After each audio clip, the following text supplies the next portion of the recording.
I should have been in the front row, but instead, I was hiding in the kitchen. That was the thought that kept circling in my mind as I stood there, my hands busy preparing food for my daughter's wedding while the rest of the family celebrated just a few feet away. The laughter, the music, the clinking of glasses, it all seemed so far away. I watched the guests dance and mingle, their smiles bright, as I kept my head down, focusing on the task at hand. It wasn't that I didn't want to be there. I was just made to feel like I didn't belong. I had spent years raising Sarah, putting my heart and soul into making sure she had everything she needed. But now, here I was, pushed aside like an afterthought, invisible on the day that was supposed to be one of the happiest of her life. I hadn't even been invited to sit at the main table. Sarah had insisted it was more practical to have me in the kitchen, away from the rest of the guests. The words stung more than I let on. After all the years I had given to this family, was this how it was going to end? As I moved the trays of hors d'oeuvres to the serving table, I tried not to let the tears fall. But my throat tightened every time I heard someone mention how beautiful the bride looked or how perfect the ceremony had been. I should have been there with her, not hidden away. I had always dreamed of this moment, my daughter walking down the aisle, a proud mother sitting in the front row. But instead, here I was, playing the role of the invisible mother, the one who was barely even acknowledged. As I wiped my hands on the apron, I heard the laughter from the other side of the room. Sarah and her new husband, David, were toasting with their guests, their arms wrapped around each other, looking every bit the happy couple. I couldn't help but feel a pang of jealousy. Was this really the same daughter I had raised, the one who used to crawl into my lap for comfort, and share her hopes and dreams with me? And yet, now I was nothing more than a background figure in her life. The pain of it all settled heavily in my chest. But there was nothing I could do. I had done my part. I had raised her to be the woman she was, and now she had her own life to live. The sadness in my heart deepened when I overheard Sarah and David's conversation. "I'm so glad we're finally free of the old house," Sarah said with a smile, her voice carrying across the room. "I know, it's time for a fresh start," David replied. My heart sank. The house was mine. I had built it with my late husband brick by brick. And now, it seemed like it was being taken from me, piece by piece. It wasn't just a house. It was my place in this family. I had worked so hard, sacrificed so much, and yet, I was being pushed out. No one seemed to care. I felt the weight of it all pressing down on me, but I pushed the feeling away. I couldn't let them see how much it hurt. Instead, I focused on the task at hand. I cleaned the kitchen, rearranged the flowers on the table, and tried to act as if everything was fine. But inside I was broken. My daughter had hidden me away, and there was no way to undo the damage. As the night wore on, the guests left one by one, their laughter fading into the night. I was left in the quiet, alone with my thoughts. I wasn't even sure what hurt more, the fact that I had been excluded from my own daughter's wedding, or the realization that I no longer had a place in her life. The final straw came when I found a receipt tucked into the corner of the counter. I didn't expect to find anything unusual, but as I picked it up and read it, my heart stopped. It was a receipt for a gift. A gift that I had never seen, never heard about. It was from Sarah to her new husband, David. A gift that seemed to cost more than anything I could have ever given her. The realization hit me like a ton of bricks. I had spent years giving to this family, and yet they had been keeping secrets from me all along. I had been excluded, manipulated, and now, even my contributions to their lives were being disregarded. My hands shook as I placed the receipt back on the counter. This was it. The moment when I realized everything I had worked for, everything I had given, had been tossed aside like it meant nothing. It was time to stop pretending. Time to stand up for myself. I wasn't sure what I would do next, but one thing was clear. I wouldn't let this betrayal go unnoticed.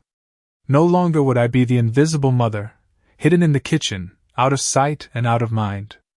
The next move was mine. And I was done being quiet. I walked slowly around the empty kitchen, my fingers tracing the edges of the counter, still covered in the remnants of the wedding preparations. The laughter from the reception had long faded, leaving behind only the soft hum of the refrigerator and the echo of my thoughts. I could still hear the clinking of glasses, the soft murmur of conversations, and the occasional burst of laughter. It felt so distant now, as if the entire celebration had taken place in another world, a world where I didn't exist. I stood still, staring at the plates I had carefully arranged, the ones I had set up with love and care, only for them to be left untouched. As the night wore on, I found myself thinking about all the years I had spent raising Sarah, making sacrifices for her, and how easily it all seemed to be forgotten. The weight of it all settled heavily on my chest. The receipt still lay on the counter, its contents seared into my memory. It was a small piece of paper, but it held so much significance. It felt like a betrayal in its purest form. It wasn't just the gift, it was the fact that Sarah had hidden it from me, as if she thought I would never find out. I could feel my hands trembling as I picked it up again. The more I looked at it, the more I realized how much I had been deceived. It wasn't just the receipt that hurt, it was everything that came with it. The quiet dismissals, the subtle exclusion, the coldness that had seeped into our relationship over the years. I had spent so many years believing that Sarah and I were close, that I mattered to her, but now I saw the truth. I wasn't a part of her life anymore. I wasn't the mother she once confided in. She had moved on, and I was left behind. The pain of that realization hit harder than anything else. As I stood there, holding the receipt, I couldn't help but feel like I had been invisible for so long. But I wasn't going to let it define me. I wasn't going to let this betrayal be the final chapter of my story. I had spent my whole life taking care of others, making sure everyone else was happy, but it was time for me to take care of myself. I wasn't going to be the invisible woman anymore. I wasn't going to let Sarah, or anyone else, walk all over me.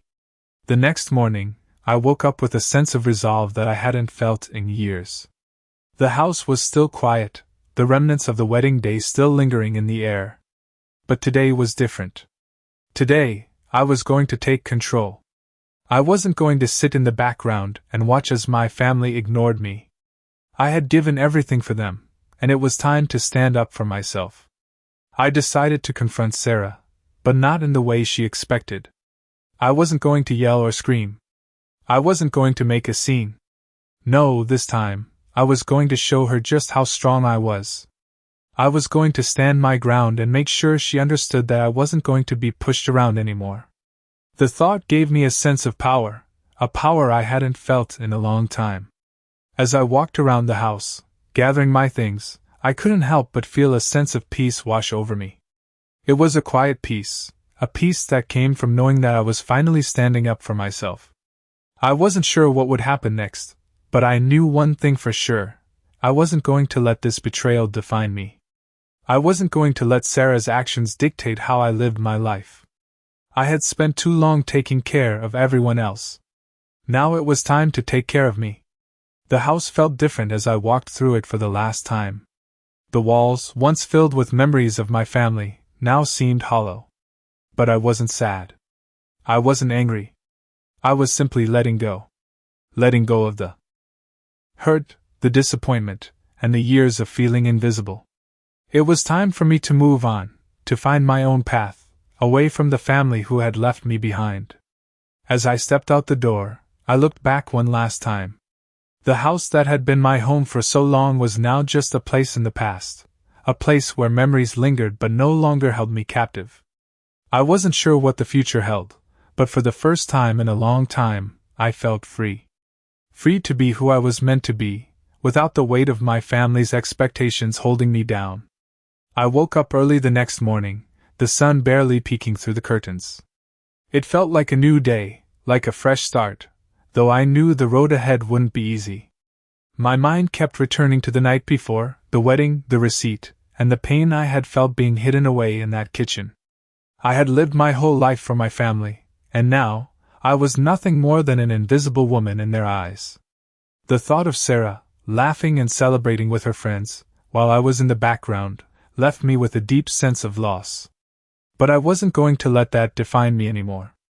I had spent enough years waiting for others to see me, to appreciate me. No more. The morning was quiet, the house eerily still. I had always loved the early mornings, the time when everything felt peaceful, and yet, today, the silence felt like an oppressive weight. It was as if the house itself knew I was about to change everything. I walked to the kitchen, the same kitchen where I had spent countless hours over the years, preparing meals, cleaning up after family dinners, doing everything for everyone. But today, I didn't feel like the servant I had been made to feel. Today, I felt like someone who was finally reclaiming her worth. As I sat at the kitchen table, I thought about the years I had given to this family. The sacrifices, the long nights, the moments when I had put them first, Sarah, my son, my husband, always putting their needs above my own. I had spent years giving them everything, only to be pushed aside, forgotten, and hidden away. No more. I had spent too many years believing that love and sacrifice would be enough to keep me in their lives, but now I understood the truth. I had to fight for myself. It wasn't just about the wedding. It wasn't just about the receipt. It was about everything, every moment I had spent feeling invisible, unappreciated, and discarded. I knew it was time to make a choice. I could continue to fade into the background, letting my family control my life, or I could stand up and demand the respect I deserved. I wasn't going to let them push me aside anymore. I was done playing the role of the invisible mother. I was done being the one who was always there, always helping, always sacrificing, while everyone else moved on with their lives. I had my own life to live, and it was time I started living it for myself. I thought about Sarah's face, the way she had looked at me the night before, as if I were an inconvenience. The way she had dismissed me without a second thought. It was as if I no longer mattered to her. But I would make her see that I mattered. I wasn't going to let her or anyone else treat me like I was invisible anymore. I stood up, my movements steady and purposeful. I had no idea what I was going to do next, but I knew one thing. I wasn't going to sit around and wait for them to notice me. I was going to take control of my life. The first step was easy. Leave this house, leave the memories, and leave behind the people who had discarded me. I packed my things quietly, not wanting to draw attention to myself. No big confrontation, no drama. Just a quiet exit. I wasn't going to make a scene. I had learned long ago that sometimes, the most powerful thing you can do is walk away. And that's exactly what I did. As I stepped out the door, I felt a weight lift off my shoulders. It was as if I had been carrying a burden for years, and now, finally, I was free. Free to live my own life. Free to reclaim my sense of self-worth. I wasn't sure where I would go, but that didn't matter. What mattered was that I had made the decision to take control. As I drove away from the house, I couldn't help but feel a sense of peace. I wasn't angry, I wasn't upset. I just felt free. I had no idea what the future would hold, but for the first time in a long time, I felt like I was the one making the choices. I wasn't going to wait for Sarah or anyone else to decide my worth. I was going to find it for myself. And that was all that mattered. It had been a few days since I left, and yet I hadn't looked back. The pain of the betrayal still lingered in the back of my mind, but it wasn't the overwhelming force it once was. Every morning, I woke up in a place that wasn't home anymore, a small apartment I had found for myself. It wasn't much, but it was mine.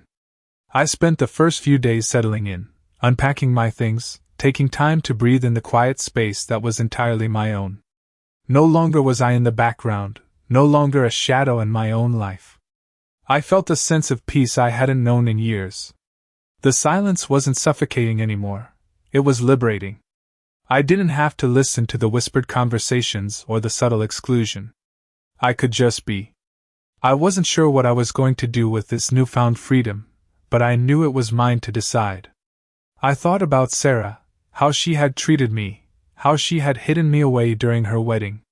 But instead of anger, there was only a quiet resolve within me. I had spent so long living for others, trying to make them happy, trying to prove that I was worthy of their love. But I wasn't going to do that anymore. I was worthy, no matter what they thought.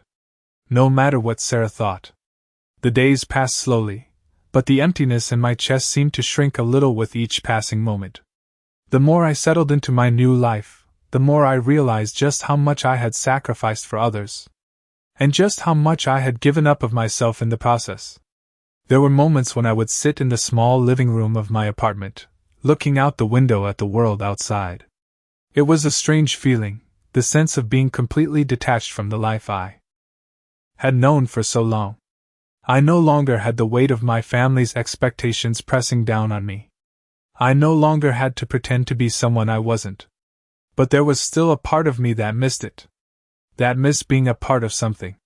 Being a mother, a part of a family that truly saw me. I shook the thought away. I wasn't going to let myself fall back into that pattern.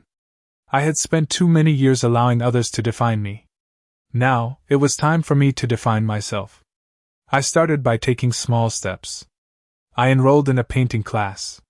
Something I had always wanted to do but never had the time for. I started writing letters to friends I hadn't spoken to in years. I began doing things for me. It felt strange at first.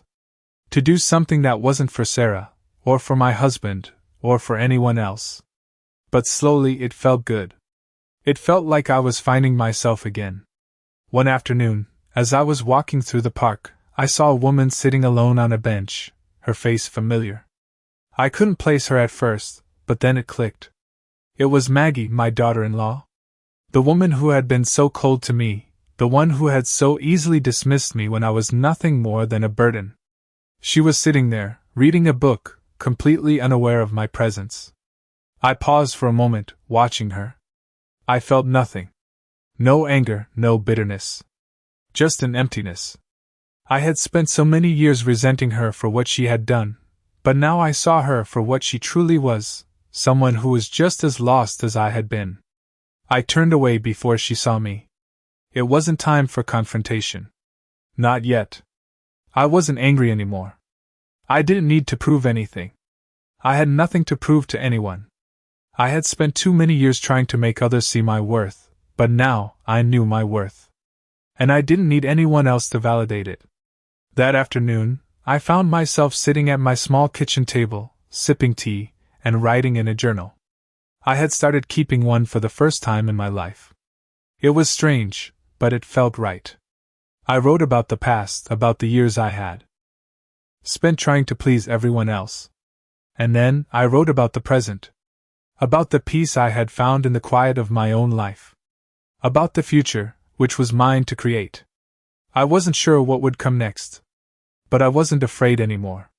For the first time in a long time, I felt like I was exactly where I needed to be. And that was enough. I spent the next few days in silence, letting the quiet of my new life settle around me like a soft blanket. I was beginning to appreciate the stillness, the space where I could think clearly without the noise of my past life overwhelming me. I had been so used to the chaos, the expectations, the constant presence of family that I had forgotten what it felt like to be alone, truly alone, without anyone needing anything from me. It wasn't a bad loneliness, though. It was more like a solitude that I had earned, a peace that I had never known. For the first time in years, I was able to breathe without holding back. I knew I had to move forward, but I didn't know exactly how. I wasn't sure what my next step would be, but I knew it wouldn't involve returning to the life I had left behind. I had spent so many years bending over backwards for everyone else that I had lost sight of who I was. Now, I was ready to find her again. I started small. I took walks in the morning, enjoying the feel of the cool air against my skin. I visited the local cafe and ordered a cup of tea, sitting by the window and watching the world go by. It felt so simple, but it was exactly what I needed. I wasn't rushing to fix anything. I wasn't rushing to change the world. I was simply taking the time to rediscover myself, one small moment at a time. As the days passed, I began to feel more grounded, more centered. I wasn't filled with anger or resentment anymore, not even towards Sarah. I realized that holding on to those feelings would only weigh me down. Instead, I focused on moving forward, on finding peace in the present moment. One afternoon, as I was walking through the park, I saw a familiar face in the distance. It was Sarah. She was standing by the fountain, her eyes scanning the crowd as if searching for something, or someone. I stopped in my tracks, uncertain of what to do.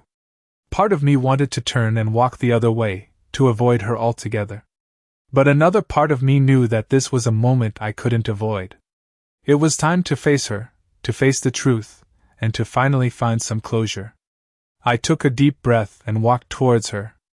As I got closer, she noticed me, and for a moment neither of us moved. The air between us was thick with unspoken words, with years of silence and tension. Sarah looked different, not the confident, self-assured woman I had once known, but someone who seemed to be lost, unsure. "Mom," she said quietly, her voice softer than I remembered. I didn't know how to respond at first. The years of hurt, of disappointment, flooded back, but I pushed them aside. I wasn't going to let my emotions control this moment. "Sarah," I said, my voice steady. "It's good to see you." She looked down at her feet for a moment, as if trying to find the right words. "I've been thinking about you a lot," she said, her voice trembling slightly. "I'm sorry for everything that happened. I didn't realize what I was doing until it was too late." I felt a wave of sadness wash over me, but I didn't let it show. This wasn't about me anymore. It was about her. "It's not too late," I said softly. "But it's going to take time. And I don't know what comes next." Sarah nodded, as if accepting that. We stood there for a moment, the sound of the water and the fountain filling the silence between us. I didn't know what to say. I didn't have the answers. But for the first time, I felt like I was truly seeing her. Not as the daughter who had hurt me, but as a woman who was struggling with her own choices. And in that moment, I realized something important. I didn't need her to fix everything. I didn't need her to apologize in the way I had always imagined.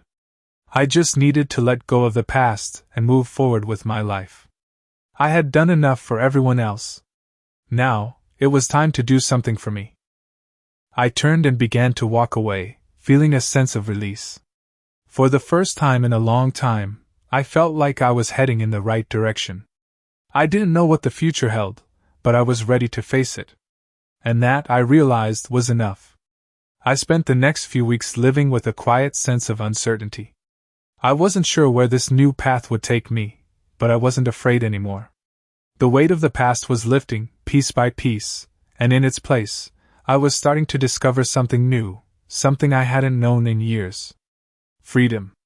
It was a strange feeling, to be able to make choices without feeling guilty, to not have to apologize for wanting something for myself. I spent my mornings at the cafe, reading books I had always meant to read but never had the time for. I would sit by the window, watching the world pass by, sipping my coffee in silence. I didn't need the noise of my old life anymore. The phone calls, the demands, the expectations, they all seemed so distant now. For the first time, I didn't feel like I was just a caretaker, a background player in someone else's life. I was the one making the decisions now. It felt good. But there were still moments when I found myself thinking about Sarah. I wondered if she missed me, if she thought about what had happened between us. I had let go of the anger, but there was still a part of me that wanted to understand. I had tried so hard for so many years to be the mother she needed, to be the person who always had the answers, the one who was always there. But now, I saw the truth. I had been there for her, but I had never been there for myself. That was the difference. That was what had changed. I wasn't going to make the same mistake again. One afternoon, I decided to call her. I wasn't sure what I was going to say, but I knew I couldn't move forward without at least trying to repair the connection we once had. I dialed the number and waited, my heart beating in my chest. It rang once, twice, then she picked up. "Hello?" Her voice was hesitant, unsure. It had been weeks since we last spoke, and I could hear the tension between us. "Sarah, it's me," I said softly.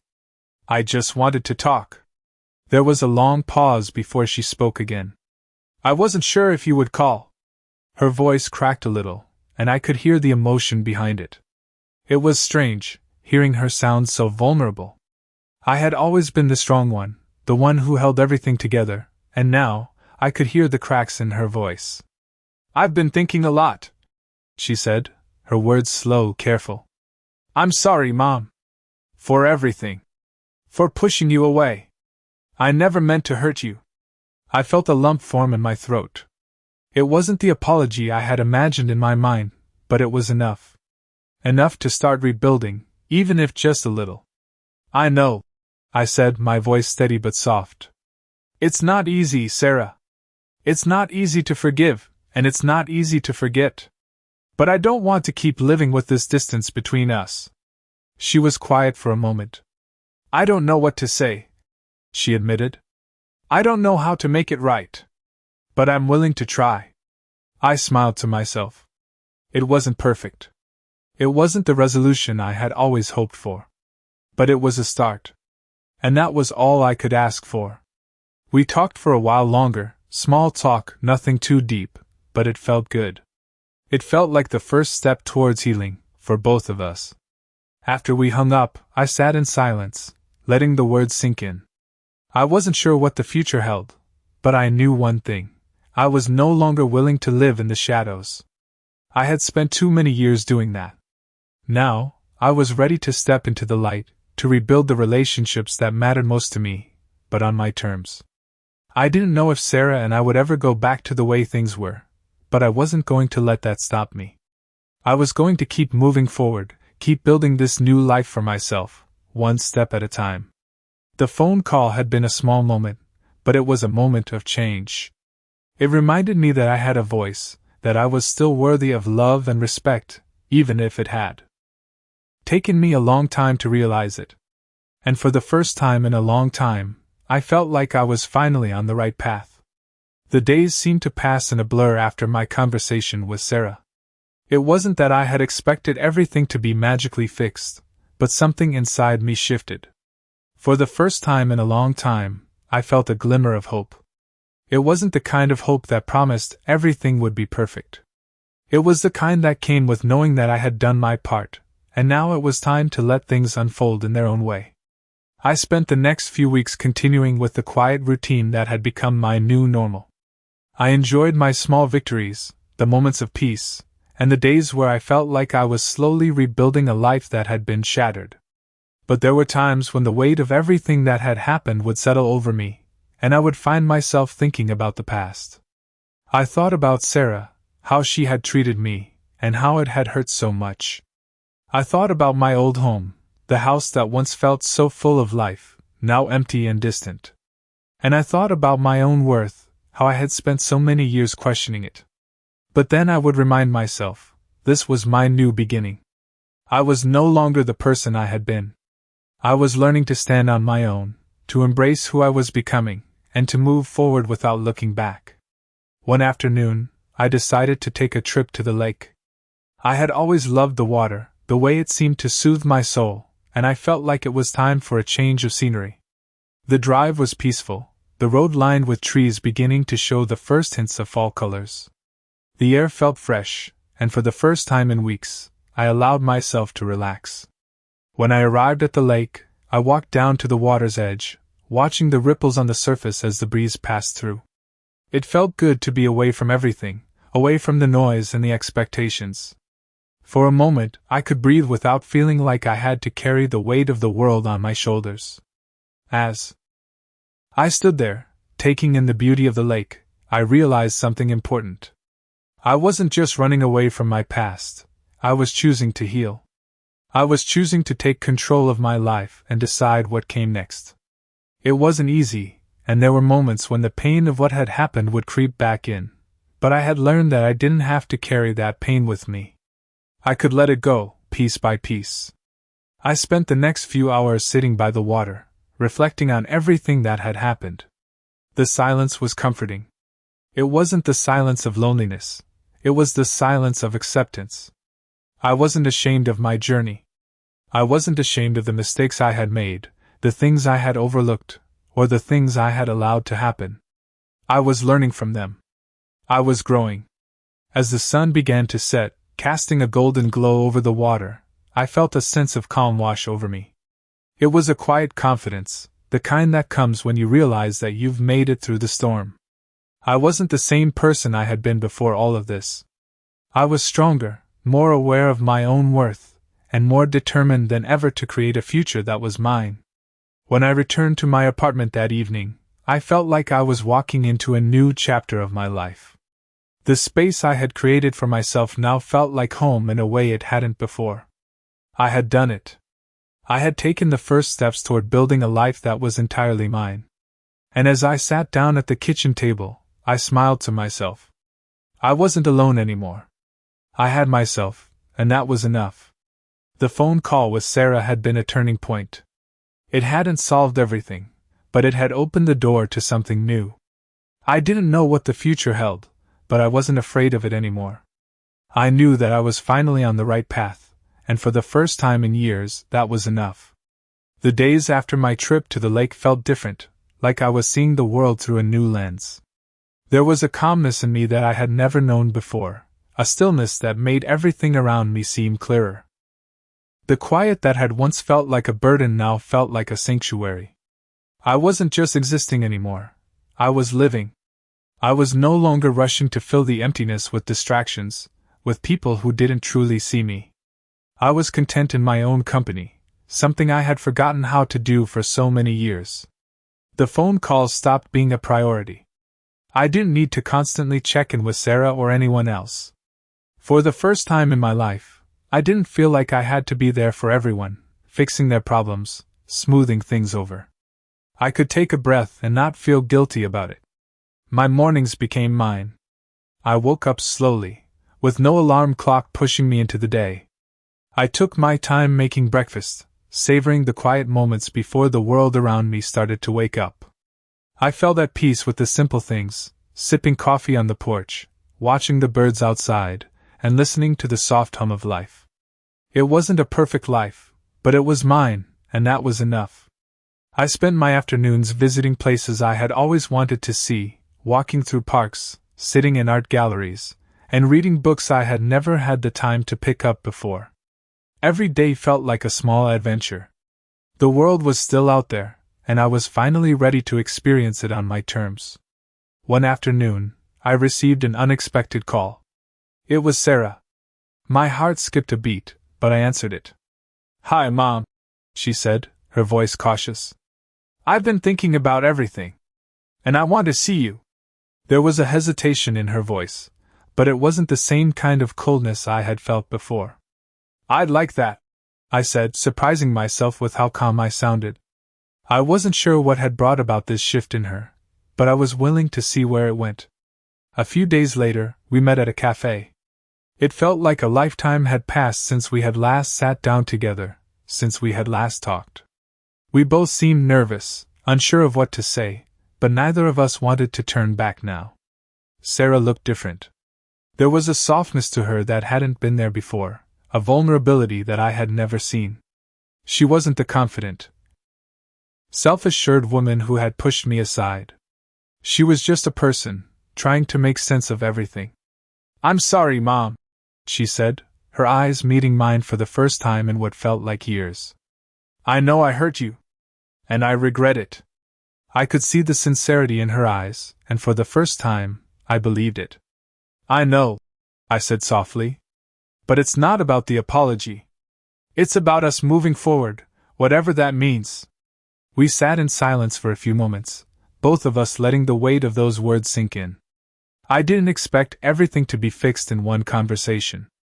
It wasn't about fixing anything, it was about understanding, about acknowledging the pain, and about choosing to move on.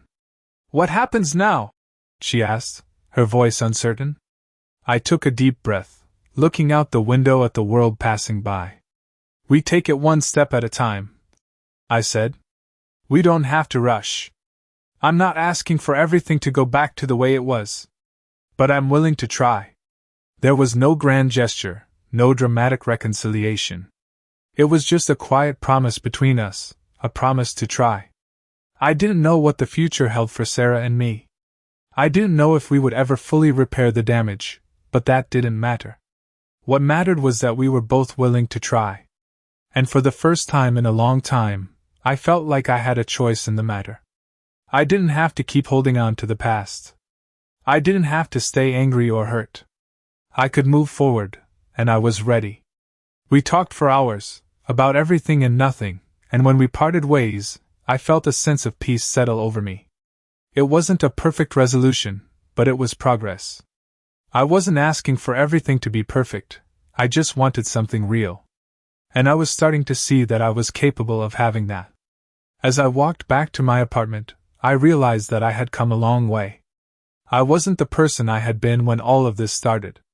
I wasn't the woman who had hidden in the kitchen, the woman who had quietly endured. I was someone different now, someone stronger. And that strength didn't come from anything or anyone outside of me. It came from within, from the quiet confidence I had found in reclaiming my own life. The future wasn't clear, but for the first time, I was okay with that. I didn't need all the answers right now. All I needed was the courage to keep moving forward. The weeks that followed felt like a new chapter. My days were becoming less defined by what had been and more by what I was choosing to create. I had learned how to live without the constant noise of family obligations, without the need to prove my worth to anyone. It was freeing in ways I couldn't have imagined before. I found myself smiling more often, not out of habit but because I was genuinely content. The quiet wasn't suffocating anymore, it was peaceful. It was mine. One afternoon, I decided to reach out to a few old friends I hadn't spoken to in years. I wasn't sure why I had lost touch, but as I sat in my small apartment, I realized that I had spent so much time focused on my family that I had neglected the relationships that mattered to me. I picked up the phone and called Lucy, an old friend from my book club. Her voice sounded just as warm as I remembered, and when she asked how I had been, I found myself telling her everything. "I'm doing better," I said, feeling a sense of lightness I hadn't felt in ages. "I've been taking time for myself." She was quiet for a moment, and I could hear the smile in her voice when she spoke again. "I'm so glad to hear that," she said. "You've always been such a giving person. I think it's time you gave some of that love to yourself." Those words hit me in a way I hadn't expected. It was so simple, so true, yet I had never truly thought of it that way. I had spent so much of my life giving, caring for everyone around me, that I had forgotten how to care for myself. But now, I was starting to understand. It wasn't selfish to take time for myself. It was necessary. I spent the rest of the day talking with Lucy, laughing about old memories, and catching up on each other's lives. It felt good to reconnect with someone who truly understood me. After that, I decided to visit a local community center. They were offering a painting class, something I had always wanted to try but never had the time for. It was a small class, just a handful of people, but I felt an excitement in my chest as I walked through the door. The teacher, a woman named Amanda, greeted me with a warm smile. "Welcome! We're glad you're here."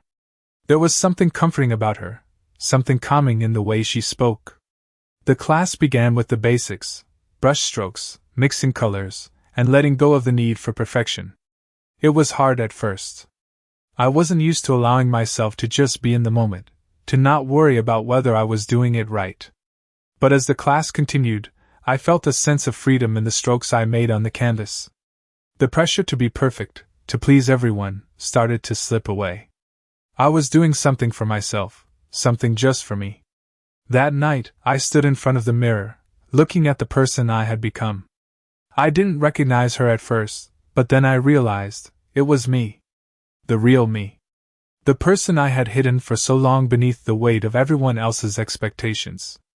I wasn't perfect, and I didn't need to be. I was enough, just as I was. And for the first time in years, I truly believed it. A few days later, I received another call from Sarah. I was surprised, but I answered it without hesitation. "Hi, Mom," she said. "I've been thinking a lot about what we talked about, and I wanted to ask if we could get together again, just the two of us. Maybe go for a walk, have some coffee." Her voice sounded different, softer. There was no urgency, no pressure. Just a simple request to reconnect. I agreed, and we set a date to meet. As I hung up the phone, I felt a small knot in my stomach, but it wasn't fear. It was more of a cautious optimism. I didn't know what would happen, but I was ready to see where this would go. A few days later, we met at the park, a place that held so many memories for us. We walked slowly along the paths, not saying much at first. But as we walked, the conversation began to flow. It was easy, natural, like it had been before everything fell apart. We talked about small things at first, how her new job was going, what I had been up to, but slowly, we started talking about the harder things. The hurt, the distance, the mistakes. "I've been thinking a lot about everything, Mom," Sarah said quietly. "And I realize now how much I've taken for granted. How much I've hurt you. I'm really sorry." I stopped walking for a moment, taking in her words. They weren't the words I had been waiting for, but they were enough. "I know you are," I said softly. "And I'm sorry too. I've made mistakes, Sarah. I wasn't always there when I should have been." We stood there for a moment, looking at each other, the weight of the past settling between us, but not in a way that felt impossible. It wasn't forgiveness, not yet, but it was something. It was the start of something new. As we continued walking, I realized that the most important part of this journey was not about repairing everything that had been broken, but about learning to move forward. We didn't need to fix the past. We just needed to be here, in the present, taking it one step at a time. And for the first time in a long time, I felt hopeful about what came next.